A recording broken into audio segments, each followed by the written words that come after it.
Morning class, nice to meet you. How are you this today? I'm sure you're healthy and keep spirit. Jadi selamat pagi para taruna yang berbahagia. Pada pertemuan kali ini kita akan mempelajari tentang standar marine communication practice, yang dimana inti dari permasalahan ini adalah tentang external communication practice. Yang pertama kita akan bahas nanti adalah distress traffic, kemudian urgency traffic, dan security traffic. Ya. Distress traffic has always to commence with a stating the position of the vessel in distress, like offloading, collision, grounding, least danger of capsizing, disable and drift, army attack atau virus, and then undescended distress, abandoning vessel. Seperti distress dikatakan dengan distress traffic adalah lalu lintas yang betul-betul posisi kapal yang dalam keadaan darurat, seperti di sini dikatakan flooding, itu masih tergenang, kemudian collision, tabrakan, grounding, kandas, least danger of capsizing, itu kapal itu seperti terbalik ya, terbalik kapalnya apapun telungkup. Kemudian di sini ada disable and drift, ataupun kapal tersebut hanyut ataupun terapung-apung. Kemudian mendapat armed attack of pirates, mendapat serangan ataupun perompak, ya kan. Kemudian undescended distress-nya apa? Bahaya-bahaya yang tidak bisa dikenali atau ditandai seperti bencana alam ya. Kemudian abandoning vessel, ataupun kapal yang harus meninggalkan personil ataupun kru yang harus meninggalkan kapal. Di sini ada tentang distress alert ya.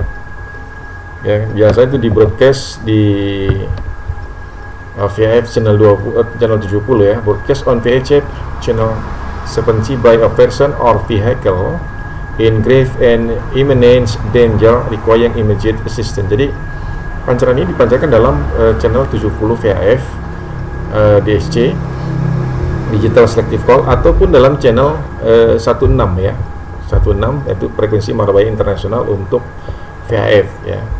Jadi a distress alert transmit the following information on VHF channel 17. Nah, jadi pemancaran berita-berita perhatian marbahaya itu dia biasa dipancarkan, diinformasikan melalui channel 70 atau channel 16 ya. The vessel biasanya MMSI, Maritime Mobile Service Identification ya, Maritime Mobile Service Identification, jadi nomor MMSI ya. Kemudian posisi daripada kapal ya kan. Lalu di jam pada saat kejadian ya, the UTC time indicating the time when the latest position was updated. Jadi posisi-posisi yang terbaru.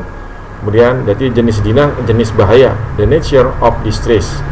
Ya, jadi jenis bahayanya itu apa? Seperti yang kita sampaikan tadi di sini, apakah flooding, collision, grounding, least danger capsizing, disable and drift, army attack atau virus, undescended distress ataupun abandoning vessel, atau pada saat meninggalkan kapal.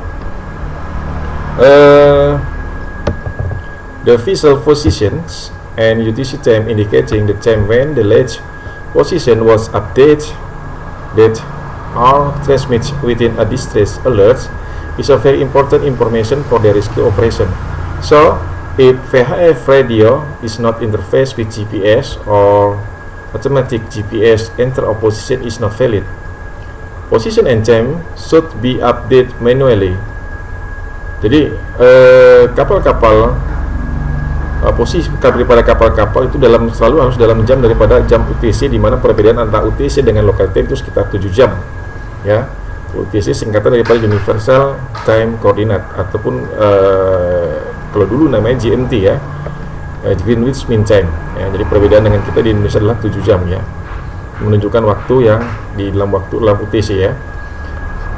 Kemudian di sini ada contoh-contoh Mayday itu adalah panggilan kondisi kapal yang dalam keadaan darurat ataupun bahaya. Kemudian ada kata-kata this is ya, this is Di sini ada nama kapalnya MP nanti, motor vessel nanti, motor vessel nanti, motor vessel nanti. MMSI 2018-10123. Position Makassar Breakwaters, borings 185 degrees magnetic, distance 5 mile. Jadi itu posisi yang seperti itu ya. Kemudian disebutkan juga jamnya, time 1845 uniform Tango Charlie. And the next nature, kejadiannya adalah struck submerged object. Jadi mengalami suatu kecelakaan ya, struck submerged object. Jadi meminta pertolongan. Pertolongan yang dibutuhkan adalah assistant require, needs pumps, medical assistant and tow. 2 adults, 3 children on board. Jadi ada penumpang di kapal tersebut, 3 anak-anak dan 2 dewasa. 1 person confirmed fracture of arm. Jadi ada terkilir ataupun ada yang luka lah di sini ya, 1 orang ya. The estimated can remain afloat 3 hours. Jadi perkiraan tiba sekitar 3 jam kedua kapal. Deck officer nanti, this is 32 foot cabin cruiser, Whitehall Green deck house over. Ya kan, jadi ini tipe kapal, kapal adalah jenis kapal pesiar ya, ataupun kapal-kapal yachts ya, seperti itu. Nah, jadi yang pertama sekali yang perlu kamu ingat dalam suatu prosedur mara bahaya ya, kita kembali ke atas dulu ya. Ini ada flooding, collision ya kan, grounding. Yang pertama adalah nama kapal. Yang pertama nama kapal. Kemudian kata-kata saya ulangin, correction. Yang pertama adalah berita bahaya Mayday, Mayday, Mayday, Mayday. Kemudian kalimat this is ya, ataupun Delta Echo. Kemudian nama kapal mengalami suatu musibah ataupun kecelakaan. Lanjut, keterangan mengenai posisi, keterangan posisi, kemudian jenis bahaya ya, dangers of nature ya kan, ataupun nature of dangers, itu jenis bahayanya apa, apakah flooding, apa terendam air, collision, grounding, apakah terbalik ataupun diserang oleh perompak dan lain-lain yang sifatnya pada bahaya.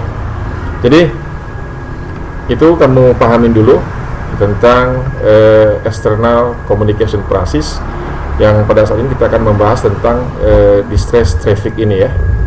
Kamu pahamin, kamu simak serta cermati pembelajaran hari ini. Apabila ada suatu pertanyaan, silakan kamu tanyakan di pertanyaan kamu silakan ditanyakan di kolom komentar. Mudah-mudahan ini bermanfaat. Jangan lupa tugas siswa kamu seperti biasa, catat kegiatan pembelajaran online hari ini, dan jangan lupa like dan subscribe-nya di halaman di bawah ini agar channel bisa berkembang lebih lanjut lagi ya. Terima kasih, sampai ketemu lagi pada periode yang akan datang.